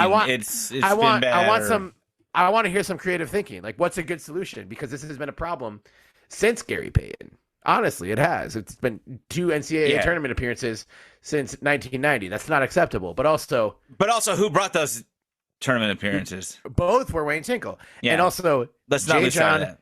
Jay John, Craig Robinson, and Wayne Tinkle were all hot, not, major conference names who came in to replace a disappointing head coach at Oregon State with the results that they've had. And I would say that Tinkle's had probably the more like shitty seasons, or like you said, 2 that were just like really like fucking awful, but that obviously gets off. Like, if you were to be like, hey, you could go to the NCAA tournament, especially when Tinkle came in, it's like, hey, you could go to the NCAA tournament twice, but you also have 2 5-win seasons. We'd take that in a heartbeat. We absolutely would. And one of those is an Elite Eight. And one of those, like, any Oregon State fan who said I want to take that at the point when they fired Robinson for basically just being a CBI program is lying. Like, you would take that for sure. We would have done human sacrifice to get into the NCAA tournament at that point. So it's a complicated situation. It's the program that's in a complex place. I want to give each of you one more opportunity to say one more thing on men's basketball before we move on.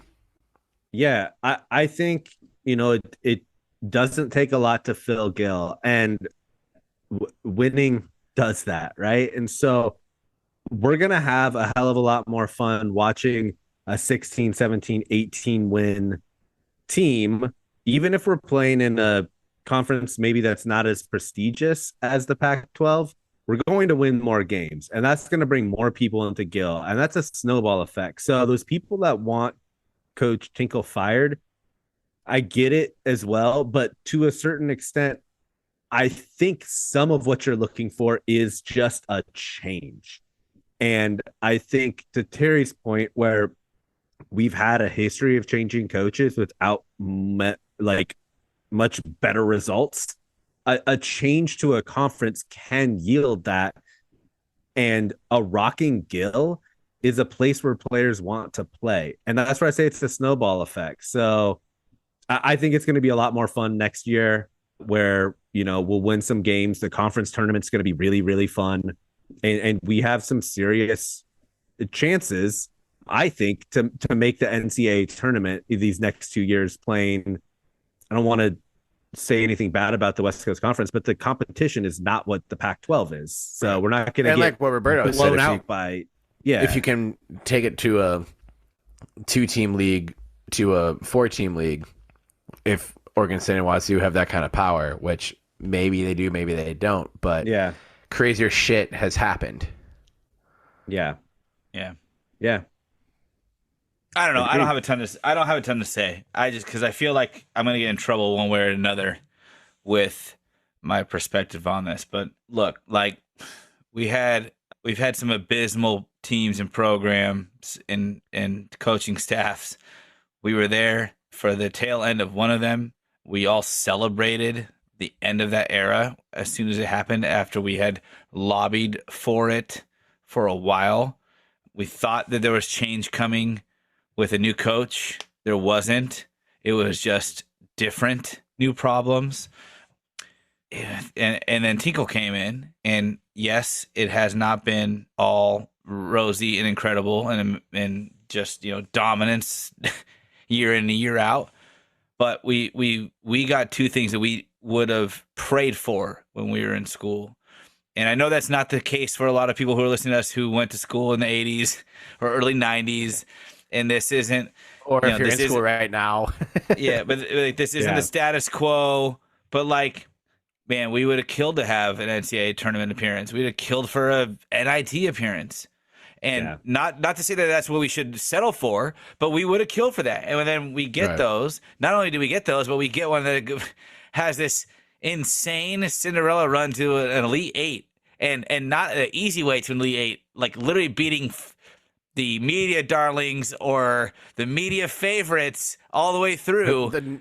The number one draft pick of that year. The number one draft pick. So and the SEC. that was, I mean, I know that was years ago now, and I'm not trying to live in the past, but what I'm trying to say is it was never delivered. It hasn't been delivered for 30 years plus. So we've had it delivered. It's been great, and I think that's something that we should all appreciate. And I'm not saying that by appreciating it, I am ignoring the current struggles, but I have to look back at history and decide, did we upgrade every single time we made a coaching change? Yes. Yes. Yep.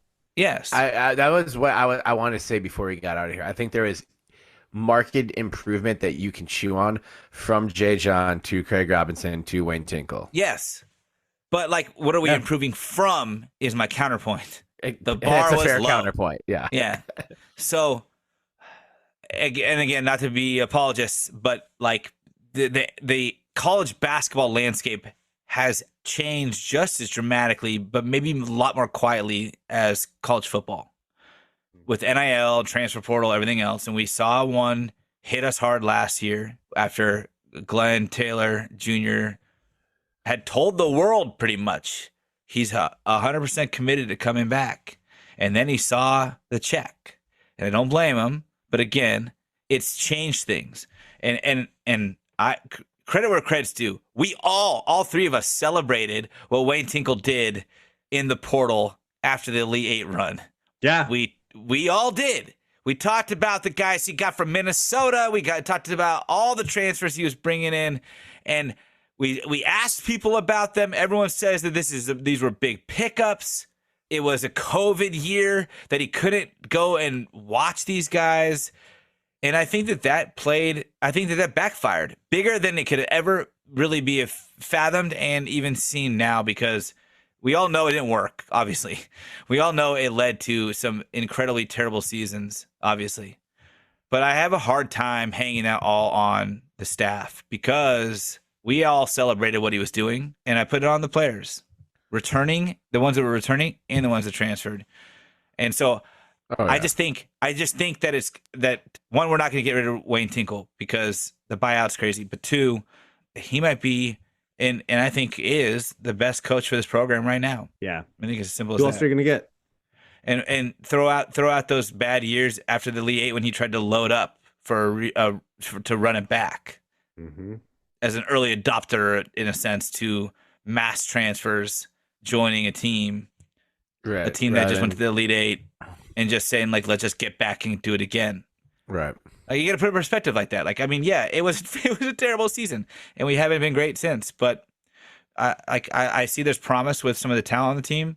I see there's cohesion, and I see that we can build on something. We have the foundational pieces there. So be patient. I don't know what else to ask. I wonder if that's just fans are oh, well, we're stuck because we can't fire Tinkle, so I'm just gonna check out.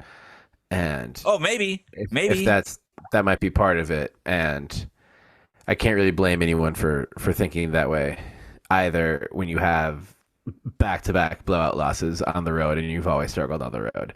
So yeah, it's just a tough situation. I mean, this is going to be a 3-hour episode if we keep getting bogged down here. Yeah.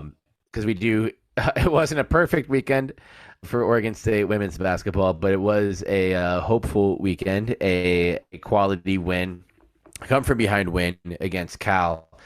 in Berkeley in the first game of the weekend, and then a pretty close game against Stanford, who Stanford was going to win no matter what, just to give Tara Vanderveer her flowers. And by those flowers, I mean her 1,203rd win, making her the all-time winningest coach in the history of college basketball, men's or women's. Congratulations, Coach Vandermeer. Sorry. We're in minute 127 here. Congratulations to Coach. Episode 126. Of episode 126. And to Stanford, there was a great ceremony afterwards. Lots of alums, and just even with Oregon State being on the short end of that, it's just awesome to like see that kind of fanfare and that kind of party for women's basketball. Honestly, it was a shame this game was on Pac-12 Network, because it would have been awesome just to get, if it was on streaming, people could watch it around the world, but it wasn't. So like 9 people with Pac-12 Network could watch it. We're talking about it. We're talking about women's basketball. We're talking about women's basketball. No. This is about the game. I could not get it to stream on my Apple TV on the Pac-12 Now app. It kept telling me that my browser was out of date and that I needed to upgrade the app. There was no update for the app in the App Store. I'm not using a browser. It was my Apple TV, and it happened across it actually happened on my phone, my laptop, and my Apple TVs. I eventually just had to go into the old school Xfinity and watch it on Pac-12. But yeah, I had this. I'll show. I took a picture of it, man. I took a picture of it. So I was wondering, like, is everyone gone in the network now? Like, probably, but. Just no one works there. Is that even showing up like clearly? I don't even know. Yeah. I can see it. But anyway, Oregon State women's basketball, who are now 15-3, are ranked finally in the top 25, which we've been begging for. They gave Stanford everything that they had. Been a losing effort. Again, congratulations to Coach Vandermeer and the Stanford Cardinal. But we are more interested in the Oregon State women's basketball team going one-on-one on a trip to the Bay Area is no slouch. And after being a team that's been receiving votes in the poll for several weeks, it is very exciting to see them now with those magical little numbers next to their name. And shouts to Scott Ruick and to everything that Oregon State women's basketball has been doing this season, because I think this was a big one, because they've faced some adversity in that win against Cal. They were down in that fourth quarter, and of course Stanford, even without Cameron Brink, that's arguably the best team in college basketball. So they really showed that they are a contender. They are a tournament team at the very least. Yep. And Reagan Beers is a national star. Wow. Yeah. She should be. People should know her name. Yeah. She had a great game against Stanford and has kept the scoring, shooting at an all-time high, and is just unstoppable. And I think the best thing for this team, we are looking forward to some home cooking for the men's team. We're getting some for the women's team too. This is going to be a weekend to be in Corvallis for hoops. JP, you should be driving down. Benny, you should kick the COVID bug and then drive down. I don't know if you actually will, but also in addition to the men hosting the Arizona schools this weekend, Friday night, Oregon State women's basketball hosts Colorado, and then on Sunday night they host Utah. They should be the favorite. Sunday at noon. Sunday noon against Utah. Colorado has a fucking squad this year too. Yeah. And Utah does as well, but they should be winning these games. And they may not be favored against Colorado, but they should be the favorite against Utah. We don't lose it, Gil. And we need Beaver Nation to show up, to fill Gil, to be loud, show up and show out. And these two games are pretty big opportunities for the Oregon State women's basketball team. And I think this last week, as we go forward through the rest of the season, this weekend in the Bay, will start to feel more like 2 wins rather than 1 win and 1 loss, given everything that was at stake for Stanford and just given how good of a team Stanford is. Yeah, I agree. And I think that the Cal game is going to be the bigger turning point for this season, given that it let the players kind of flex their muscles a bit with not being able to really hold the lead in the second quarter and at halftime, having work to do, as the X account had said for the women's basketball program at the end of the third. And wow, I mean, they just dominated that fourth quarter. It was not a great game, really, for any of the starters, and I'll say that with an asterisk next to Reagan's name, because she had a great game, but they were putting her on the line, and she obviously would probably admit that it was beyond maybe her worst free throw shooting game of probably her career. I'm not talking college career, I'm talking maybe ever. 3-12 from the free throw line against Cal, but still with the 19 points. And I had hoped to see a turnaround with that against Stanford, carrying the momentum, using that as like a little bit of a rubber band effect. Like, all right, we were down and out. We swung ourselves back in front. We went from 8th place to 1st place in Mario Kart, right? Like, that's how that works. And then hoping that Reagan would have a repeat performance. And when it comes to field goals and shots and really all around dominance, she did. It almost like identical stat line. But the spot that I felt like she was a little bit hesitant to get involved with until the second half was getting to the line. And then she got to the line on 2 and 1s and sunk both free throws, but maybe just a little too late. If we could combine her efforts in both those games, man, we would beat anyone, even Stanford. It would make this game not be even something we'd celebrate, because we were going to look back and say, man, if we had this kind of dominant Reagan Beers tonight, it would be a different story. But I get the sentiment. I agree that yes, it was a tall task given everything that Stanford had on the line. But yeah, I mean, I don't know if there's any argument that Reagan is setting herself up to be Pac-12 Player of the Year and should be in line for a lot of national recognition as well. Agreed. I think this season has been so played out as expected. It's almost weird. Every game that we should have won, we have won. And those games that we were probably not supposed to win, we haven't, but we've gotten really close. And it feels like once we break through with one of these games, the floodgates could open. And we have a great chance to do that this weekend, right? With Colorado being our first matchup and Utah being our second. I don't know if you ranked number 3, by the way. Right. Yeah, exactly. That's it. And Utah's ranked number 16. So 2, high profile nationally schools that are going to be coming to Gill. And on it, like Oregon State's kind of high profile now. They're in the top 25. So those are 2 really, really good matchups. I think that all it takes is winning one of these and the floodgates could open. So that the Colorado game is really, really important in my eyes, because if you beat Colorado, I'm not saying that Utah is becomes an easier matchup, but like you said, we should expect to win that game against Utah. Yeah. If we can knock off Colorado and beat Utah, then we have Oregon. It's a rivalry game, so you never know what happens, but we're certainly talent-wise a lot better and better coached. And record-wise. And record-wise.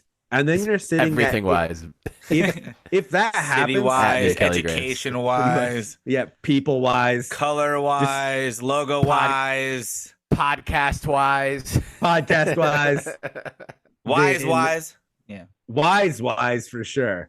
Then you're sitting at 18-3, and if I'm not mistaken, you're 7-3 in not arguably the best conference in the country. 7-3 in the best. It's the best conference. How fucking annoying is this? Yeah. There's the best conference in the country in football. I know Michigan won the title, but whatever. Top to bottom is the best conference in the country in football. It's the best conference in the country in women's basketball. It's probably going to be the best conference in the country in baseball. It was a great country in men's soccer. It's always a great conference in women's soccer. I don't know if I'm calling it conference or best collegiate men's soccer. Best country, best conference, whatever. USA. Pac-12. Yeah, God bless the Pac-12 and God bless America. Just good Lord. This is all just reaffirmation that this is all so fucking stupid. It doesn't serve the fan at all, and let alone the athletes. Sorry, Benny. You're making a great point, and I apologize. 6 of our next 7 games are against top 25 schools. So this is really the stretch of the season that, I mean, there's no stretch of the season that's easy, but this is gotta make the hard stretch of the season, and you have to go into these next 7 games and not falter. I mean, you expect they're not going to win all of them, but you need to come out at the other end having knocked some teams off that people didn't expect you to beat, starting again with Colorado on Friday. So I really hope that people show up and show out. This women's team is really special. It has a lot of really special players on it. And I do think that, this is one that come Selection Sunday, we're going to be watching, not hoping we get in, but just wondering what seed we're going to be. And that's just really exciting to think about. So I'm going to say we beat Colorado. Yep. Yeah. We haven't done prediction segments this whole season for anything other than football, but I'm just going to off the cuff. We beat Colorado with AJ Murat 3 at the buzzer. Damn.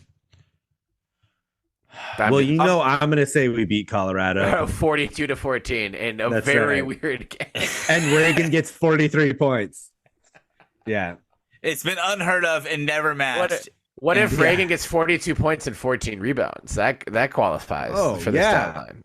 Yeah. Oh, okay. 42. The full we age in the 42 and 42 and 14. Good Lord. All right. I'm into that.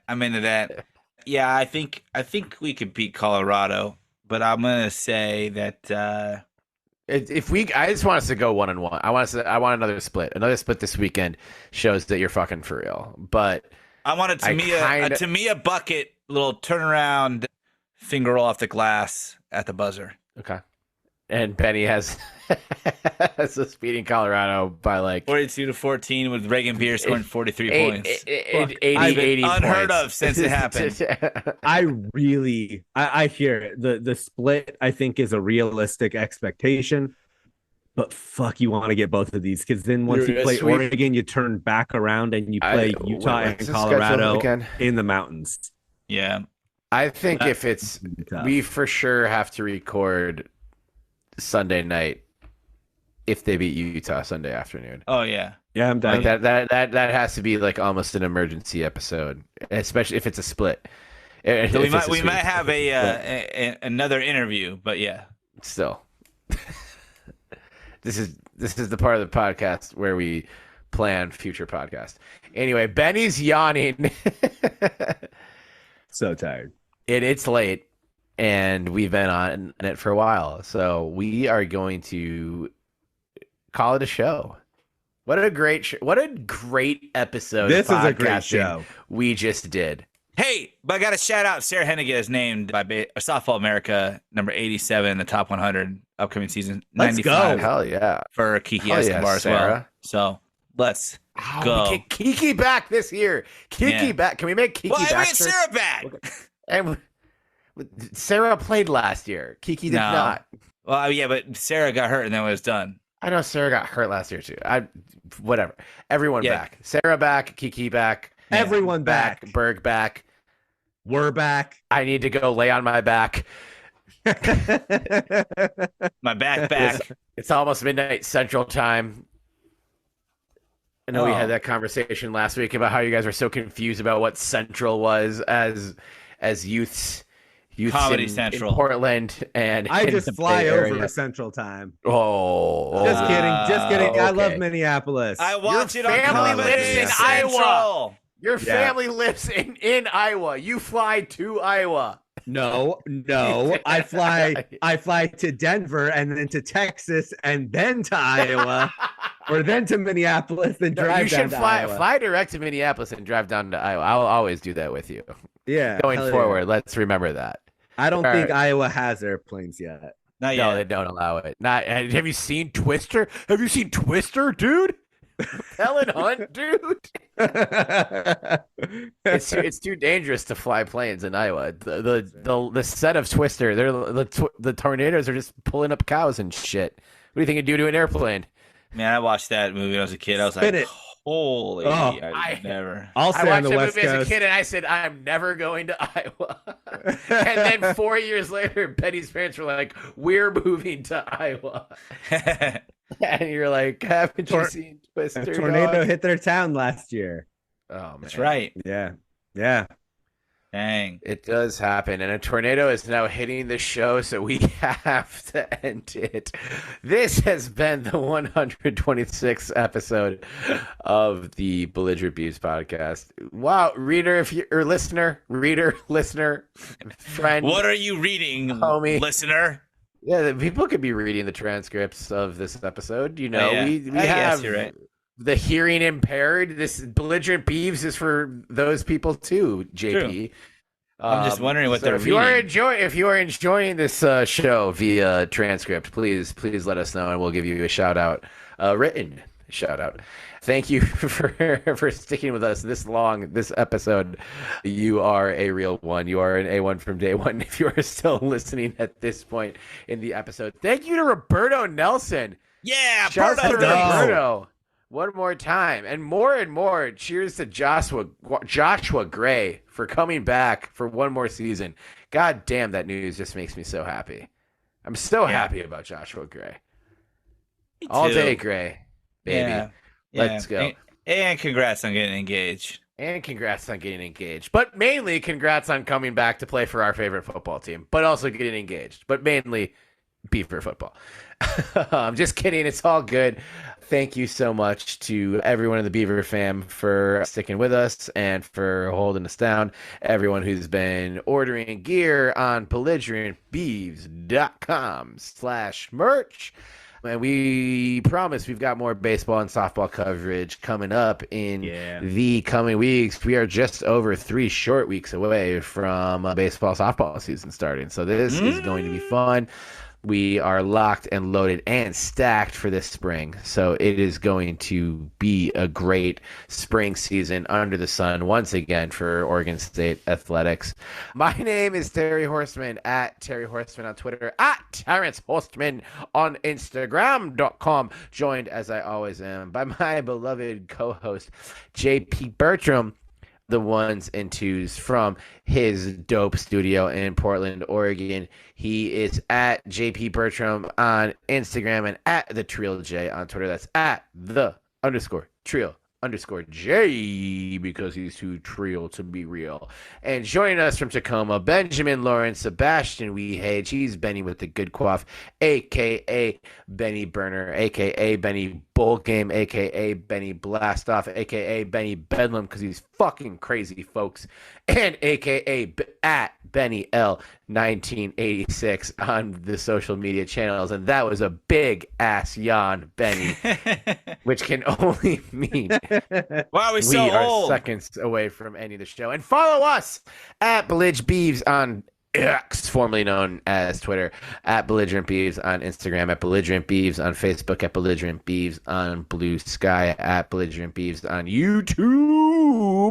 YouTube, and TikTok, and MySpace, Friendster, I don't know. Anywhere Max is posting our videos. Napster. Are we on Napster? DC++. Yeah. We're for sure on DC++. You can find our episodes on DC++. On playing Call of Duty online with Roberto Nelson. on playing On FIFA burnt online CDs. with Roberto Nelson. Oh, yeah. Burnt CDs that Benny You can and buy I them in made MU in Quad. 2011 and then sent to Roberto Nelson that did not get returned. Anyway, we're on everything. Just search Belligerent Beavs. This would be a great time to give us a 5-star review because we just recorded for 5 hours. 5 hours. 1 hour per star. 5 hours. Benny's about to die, dude. We're almost there. God, We're don't almost die. there, buddy. You're Come on, good. please don't die. And please share the show with a friend. And as you do that, also remember, no matter what happens, no matter how many basketball games we lose, or how many basketball games we win, or how high we go in the rankings, or how forgotten we are by the brain dead suits who are calling the shots, no matter what, no matter how tired Benny gets, you still cannot spell chop 'em without hope. So chop 'em. Chop him. Chop 'em. Beavs back, baby. And I'm not going to die. But if I do, call Joshua Gravedigger.